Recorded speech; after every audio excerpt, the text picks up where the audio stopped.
Esto es La Neta de la Ciencia. La Entrevista. ¡Comenzamos!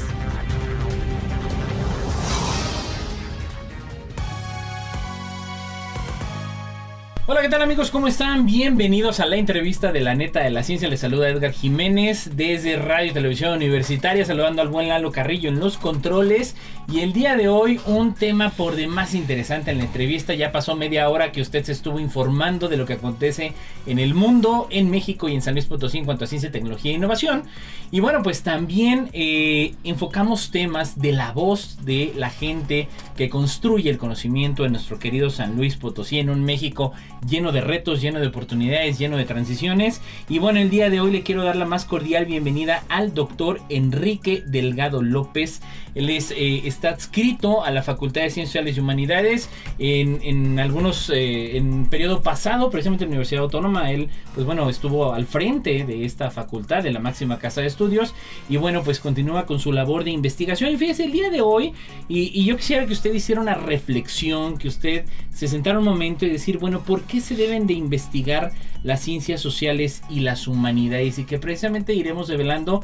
Yo nada más le pongo en contexto, en algún momento salió una estadística en que de cada 100 investigaciones, y el doctor por aquí nos ayudará precisamente a afinar y a apreciar más esos datos, pues ni la cuarta parte a veces representa investigaciones de ciencias sociales. Y esto pues también incide en los apoyos que se deban de dar, en los recursos, en la incidencia, en el impacto que tenga el conocer nuestra dinámica social desde la perspectiva de los científicos, desde la vista de los investigadores. Doctor, un gusto tenerlo aquí en el programa. Muchas gracias por la invitación. Un saludo a tu público. Muchísimas gracias, doctor. Y bueno, precisamente partir, antes quizá de lo que debemos ir desmembrando, también darle esta conciencia a nuestro público de qué se entiende por las ciencias sociales, por las humanidades, que bueno, en los últimos años, refieras el último sexenio, pues tuvimos esta adición inclusive hasta en el nombre del CONACYT, que se agregó la parte de humanidades, que se ha dado esta orientación a decir, bueno, incidir en esta palabra de las humanidades, pero luego queda en el imaginario, en que pensamos que entendemos qué es, y ir aterrizando un poquito, ¿no? Esta parte conceptual, ¿qué entendemos nosotros los ciudadanos, los que andamos a pie? ¿Qué son las ciencias sociales y las humanidades? Bueno, las ciencias sociales y las humanidades en términos muy generales, pues son las ciencias que estudian el comportamiento del ser humano. En lo personal hay tres ciencias humanas, hay tres ramas de las humanidades. Las ciencias sociales son otra cosa. Me voy a referir a las humanidades. Es historia, filosofía y literatura. Las ciencias sociales, ya el abanico se extiende. ¿Por qué? Porque son sociólogos, son antropólogos, son arqueólogos, ¿sí? Geógrafos, en fin, cantidad de disciplinas, ¿sí? Entonces, todos tienen en común estudiar el ser humano, pero desde una perspectiva completamente diferente. Pero también hay una cuestión, hay ejes transversales que hacen una interacción entre cada una de ellas. Geografía e historia son inseparables. Bien. Literatura e historia, decía el doctor O'Gorman, o Edmundo O'Gorman, son primas hermanas, ¿sí? Entonces, la filosofía, pues imagínese todo lo que es el ser humano, las explicaciones que tiene que dar, los porqués actuamos de tal o cual manera. Pues estamos hablando cuestiones de ética, ¿sí? Claro. Que es algo muy importante. Entonces ahí aparecen los filósofos, ¿sí? Pero vamos a ver, los antropólogos, las sociedades actuales, ¿sí? Los geógrafos, la interacción entre el medio ambiente y el ser humano, ¿sí? Entonces todo ese tipo de actividades muy importantes las estudian, le repito, en términos muy generales. Claro.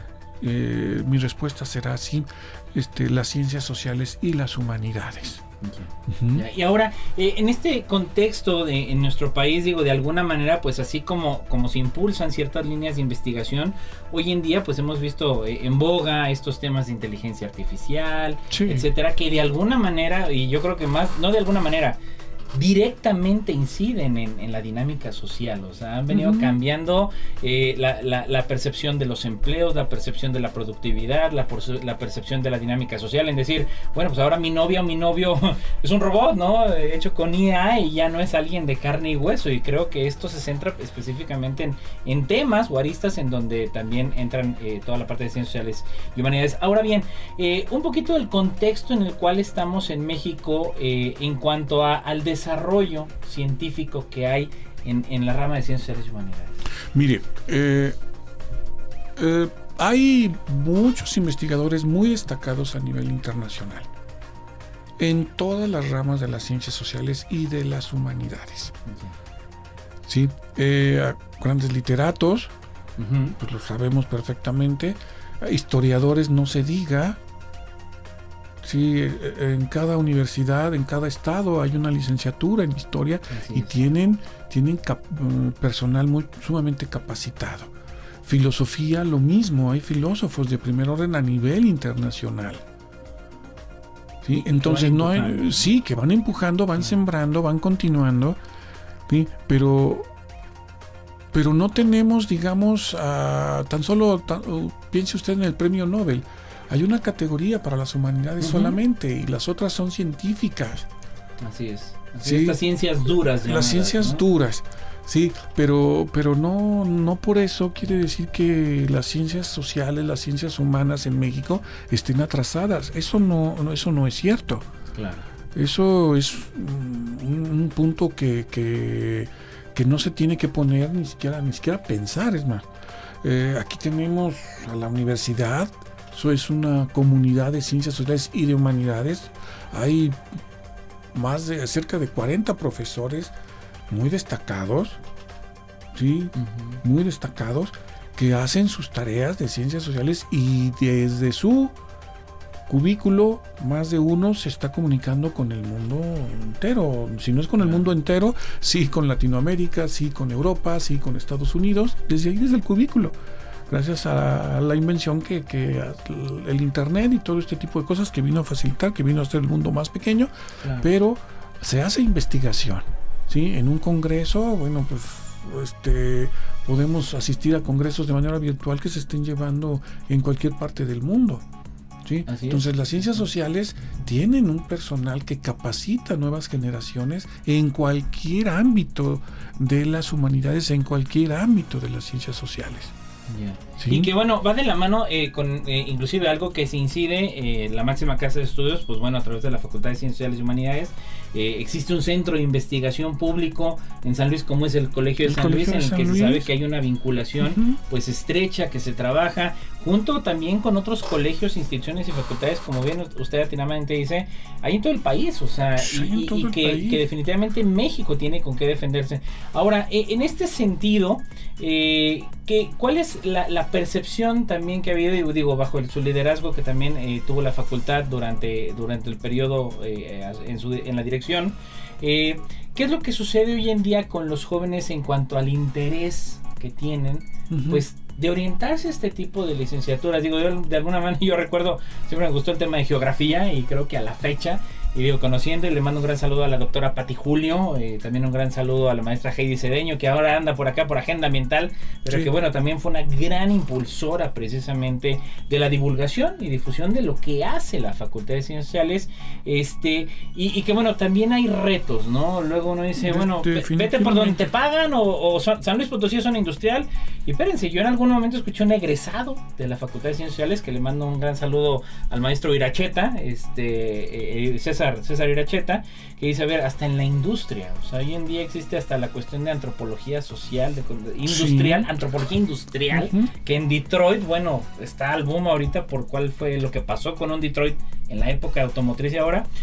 Pero en sentido estricto, ¿cuál es la percepción que se tiene sobre el interés, o qué tanto se incide para que los jóvenes hoy en día pues también se enfoquen a desarrollarse en áreas de literatura, en áreas de ciencia, en áreas de filosofía, toda esta gran rama que... Mire, las ciencias sociales siempre va a haber interés, siempre, y es un interés muy marcado. Yo lo veo cuando tenido la oportunidad de ir a difundir las licenciaturas. A los jóvenes les encanta la historia, les encanta la literatura. ¿Sí? Pero nos enfrentamos a unas distorsiones sociales bastante perjudiciales para las ciencias sociales. Y nuestra sociedad es muy, pues, lucrativa. Ujú. Entonces, Sí, así es la cuestión. Y las ciencias sociales en este momento no son lucrativas, pero lo platicábamos hace un momento. En el ámbito de las ciencias puras también, pues, seguramente nuestros radioescuchas van a protestar. Se trata de la polémica. Pero ¿qué producen socialmente los astrónomos? Ujú. Sí, ¿qué aplicabilidad? ¿Cuál es la aplicabilidad, aplicación? ¿no? Se dice es que hay alguien que decía, y creo que es muy parcial, quiero ver a los universitarios en sus consultorios, en sus buffets, en las industrias. Espérenme, no, eso no puede ser. Eso es muy parcial y perjudicial. Hay otras personas que se dedican a la investigación, que imparten una docencia de calidad. Así es. ¿Sí? Así es. Que hay necesidad de explotar archivos que tenemos en todos lados, ordenar archivos para conservar un pasado. Y me refiero aquí precisamente a la cuestión histórica porque soy más historiador. Yo también por la licenciatura soy geógrafo, Ujú. ¿sí? Pero me he ido más a la historia, ¿sí? Pero hay una cuestión. Decir que no servimos, que no estamos produciendo, me parece una crítica sumamente parcial y muy peligrosa que ha llegado a los jóvenes. Pero también ha llegado a los jóvenes ese utilitarismo, ¿sí? Que muchas veces, bueno, ya en estos tiempos ser youtuber, yo no entiendo muchas veces este lenguaje, les soy sincero, me acerco a mis hijos y me lo explican, ¿verdad? Un youtuber o Estos tiktokers y este tipo de cosas, sí. que es una buena fuente de empleo también. Uh-huh. Y muy lucrativa, bastante onerosa en algunos casos, ¿sí? Y entonces uno compite o también con otras ramas de la economía, y uno compite y pues no vamos a hacer. En lo personal, yo nunca pude haber sido médico, ni abogado. Sí, o sea, yo no. Por ahí no Iba. Yo tengo una vocación. Claro. Yo tengo una vocación, hice caso a mi vocación, también es cierto. Claro. Eso es importante. Entonces, es algo que influyó en mí y que estoy seguro que influye en muchos jóvenes en todo momento. Pero le decía hace unos instantes que yo iba a difundir las licenciaturas y me topaba con jóvenes que les encantaba la historia, la filosofía, las ciencias sociales, en suma. Arqueología es Sí, claro. Todos se identifican con Indiana Jones, aunque Indiana Jones es ser no arqueólogo, pero en fin, eso es otra cosa. Es parte otra de cosa. la narrativa de la ficción de la historia. Pero, ¿cuál era el problema? Que no llegaban a la facultad. Ya. Porque decían que sus papás no los dejaban, puesto de que iban a vivir. Ah, caray, o sea, eran los papás, no los jóvenes. Hay una cuestión muy... Gravísimo. Sí. Gravísimo. Y eso me tocó muchas veces vivirlo. Ya. Sí, y tuve la oportunidad en algún colegio de platicar con padres que la hija quería hacer de literatura. Y yo ahí me metí porque quería salvar la vocación de aquella personita. Por supuesto. Y hablar con los papás, oiga, si hay fuentes de trabajo, ¿cómo? Y más hoy en día con los mecanismos de comunicación que hay. ¿Sí? Escribir libros en digital. Tal cual. Por ejemplo, las empresas editoriales están necesitando correctores de estilo. Y hasta en distintos idiomas. Imagínese un mundo ideal. Uh-huh. Imagínese un mundo ideal en donde los políticos, ¿sí?, que hacen los discursos, todo el mundo, redactores. La gente que debe de dar el mensaje. Sí, redactores, un sustento histórico de los discursos. Datos. Sí, una cuestión filosófica, una cuestión... para mí es importante la ética, el actuar adecuadamente a las normas, claro, tal cual. Claro. Pero ¿dónde están ahí? el saber el medio ambiente, la realidad del medio ambiente, ¿sí? ¿Qué es lo que estamos padeciendo, viviendo? ¿Qué es lo que nos espera? Hace unos meses estamos en plena sequía. ¿Cuántos años fue? Ya llegaron lluvias y por fortuna han aminorado el problema, pero hay una cuestión, esto va a pasar también. Claro. Pero hay que entender el medio ambiente, ¿sí? ¿Cuántas zonas arqueológicas tenemos que ni siquiera hemos explorado? Sí, ni siquiera descubierto en su totalidad. Sí. Y recorrer esa historia. Nada, antropología.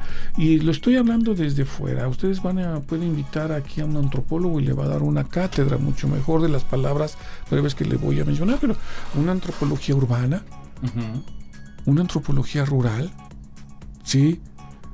Para entender los problemas sociales y poderles dar una solución, ¿sí? Exacto. Acorde con lo que la misma población está requiriendo, no desde un punto de vista aquí desde nuestros palacios institucionales que dictan normas o pueden dictar normas sin pleno conocimiento. Eso se está combatiendo, desde luego. Claro. Pero todavía falta trabajar eso. Ya estoy hablando como político, todavía nos falta mucho por hacer. Pero es valioso hacerlo, porque al final de cuentas estamos en una época de transición, sin importar los colores, pero de gente que tiene la responsabilidad de saber cómo guiar. Y digo, en algún momento yo he escuchado, creo ya una frase muy, muy coloquial en que dicen, quien no conoce su historia, muchas de las veces está destinado pues sí, definitivamente, ¿no? Vamos a ver, ¿para qué nos sirve la historia? Algo que un ejercicio, ¿sí? En cuanto a historia, sí. Un ejercicio. ¿En qué nos distinguimos de los pueblos árabes, de los pueblos de Oriente, de los pueblos de África? Usted me puede decir, sí, lógicamente la cultura. Pues claro que sí. Sí, la vestimenta, sí, rasgos. Sí, claro. Pero hay una cosa importantísima que tiene Occidente que no tienen. Por ejemplo, los pueblos musulmanes, los pueblos, ¿sí? La Revolución Francesa. Los preceptos de la Revolución Francesa, esos preceptos de la Revolución Francesa los tiene usted, los tiene el vecino, los tiene cualquier persona que trabaja en este país, ¿sí? Es el derecho a la libertad, las libertades del hombre, los derechos del hombre. El principal derecho del ser no es el derecho a la propiedad, no es el derecho no, es la libertad de conciencia, ¿sí? Y entonces eso es lo que nos distingue, ¿sí? De los pueblos musulmanes que están en su mundo, pero que no tienen esos preceptos. Para nosotros es lo normal. Ya, sí, digo, lo tomamos por default, ya es. Nosotros somos liberales en sentido estricto y general. Usted es liberal. Sí, yo soy liberal. Desde el momento que trae su playera, su vestimenta, esta cabina, ¿por qué no comprar un micrófono más barato o más caro? Sí. Porque los hay. Sí, claro. Sí, los hay. Entonces, simple y sencillamente la iniciativa privada, pero es parte de todo porque es una cuestión de la burguesía. Sí, las revoluciones burguesas, y una de las revoluciones pues fue la revolución francesa. Dicen de Estados Unidos, ¿por qué no fue tan importante? No fue tan importante. Aquí, en la Revolución Francesa, se introduce el concepto de ciudadano, sin importar raza, credo. En Estados Unidos, no. En Estados Unidos, sí. Nosotros, el pueblo. Así comienza la frase que en tantas películas hemos visto y que tanta difusión para entender la historia norteamericana, porque es una manera de difundir la historia norteamericana y la influencia, sí, pero si no tienes las herramientas, te envuelven. Hay que tener mucho cuidado.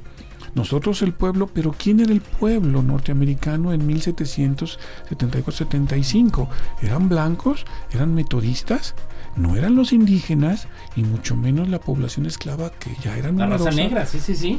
No es cierto, sí es cierto, ¿sí? De acuerdo. Sí, De y acuerdo, por eso de acuerdo. la revolución burguesa en Estados Unidos queda en un segundo plano. Está los preceptos de la Revolución Francesa, que los tenemos todos. Ujú. Los tenemos todos, Ujú. ¿sí? Aquí, por fortuna, ya hay libertad de pensamiento, y eso implica cuántas religiones.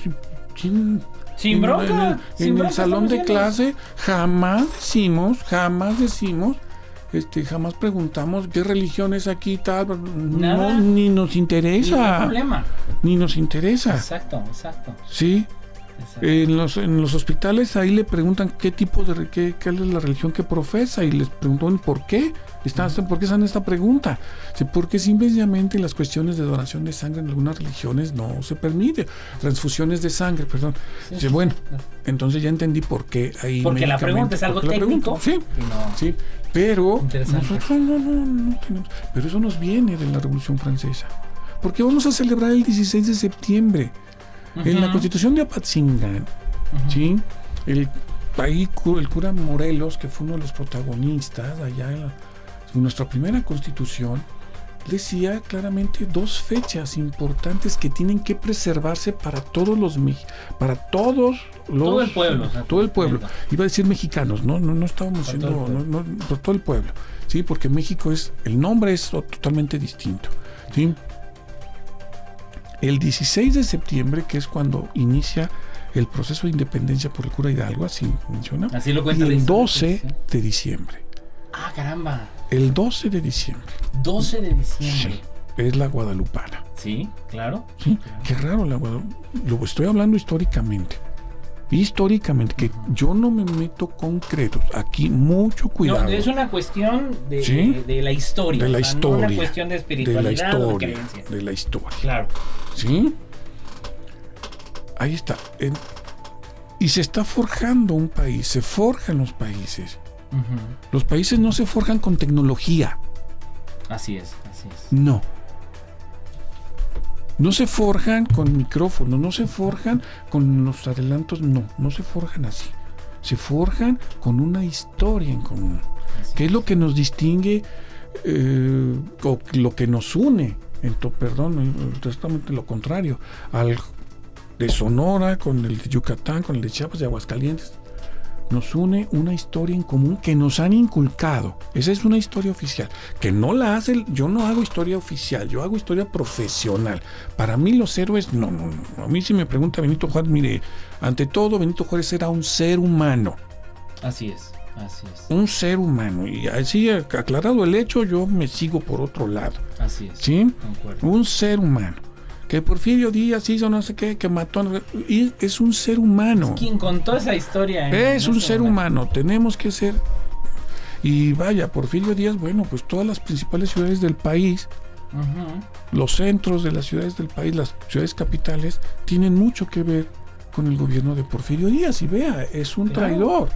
Es un traidor. Sí. Claro. ¿De quién lo cuenta en ese momento? Claro, sí, pero está el Partido Revolucionario Institucional, y luego el Partido Nacional Revolucionario en aquel entonces, tal cual. Pues, lógicamente tenía que justificarse históricamente. Es la palabra, creo que palabra justificarse históricamente. Y se justifica de una manera muy particular. ¿Cuál es el enemigo? Pues Porfirio Díaz. Y lo tenemos que ver como enemigo. Si no, ¿para qué estoy aquí? Yo no puedo decir que Porfirio Díaz fue un buen gobernante. Y entonces, ¿para qué hiciste una guerra que duró no sé cuántos años? Exactamente. No podemos decir que el pasado novohispano fue bueno, sino ¿para qué hicimos la independencia? Exacto. Sí, o la revolución guerra. Tenemos que justificar. Si usted se pone a analizar los discursos de toma de posesión de los presidentes, prácticamente hasta, no recuerdo si es Salinas de Gortari o Zedillo. Con Zedillo. Todos al menos aparece un renglón que dice soy heredero, o da a entender que soy heredero de los gobiernos revolucionarios. O sea, 100 o años de madera. después todavía venían Son herederos. con la cantaleta. La cantaleta, sí, se La cantaleta. están justificando. Ya. Se justifica. Sí, Digo, a mí- ese es un uso de la ¿Sí? historia. Ese es un uso de la historia. Interesante, porque también es el punto de referencia. ¿Quién lo está contando y quién lo está transmitiendo? Claro que sí. La historia es así. Entonces, un pueblo sin historia no puede estar. Es imposible. Y tenemos que formar a las personas que comprendan la historia. Así es. Que Sin importar la industria que se trata, no estoy hablando de la persona que va a defender la historia oficial. Esa es otra cosa. No, tenemos que comprender nuestra historia. Así es. Hay un punto muy importante, es Fray Servando Teresa de Mier, uno de los personajes muy controvertidos en nuestra historia a principios del siglo, a finales del siglo XVIII, principios del siglo XIX. Fray Servando da un gran ¿cómo se le llama ahí? Como discurso. Sí, pero se me va la palabra. Ahí un día 12 de diciembre, ¿sí? Y dice que los españoles no trajeron al Nuevo Mundo la religión católica. Y solamente una persona que fue Santo Tomás. En su cuestión, en su apariencia de Quetzalcóatl, y trajo él el cristianismo y se la pescó uno y le costó el exilio, ¿sí? A ese nivel, estamos hablando de finales del siglo XVIII. Fray Servando comprendió muy bien al país que se estaba gestando. Y en 1823-1824 se promulga la República Federal. Y él se opone rotundamente. E incluso al parecer hace un capricho ahí que en la Cámara de Diputados, ahí en el Congreso, se hace su berrinche como niño, se sienta y empieza, se exalta todo. Y dicen, ¿por qué México no es un país federal? Para llegar al federalismo, no. Es el modelo norteamericano. Pero México no es Estados Unidos. Tenemos una historia distinta, tenemos una historia diferente. Yo le quiero agradecer, doctor, cerrando esta primera parte del por qué estudiar Ciencias Sociales y Humanidades, la relevancia y el impacto que tiene. Ya nos veremos en la próxima edición, en esta parte 2 del estudio de las Ciencias Sociales y Humanidades, el doctor Enrique Delgado López, investigador de la Facultad de Ciencias Sociales y Humanidades. No se despegue, siga aquí con la programación de Radio Universidad. Yo soy Edgar Jiménez, nos escuchamos la próxima semana en punto de las 11:30 de la mañana. Hasta la próxima.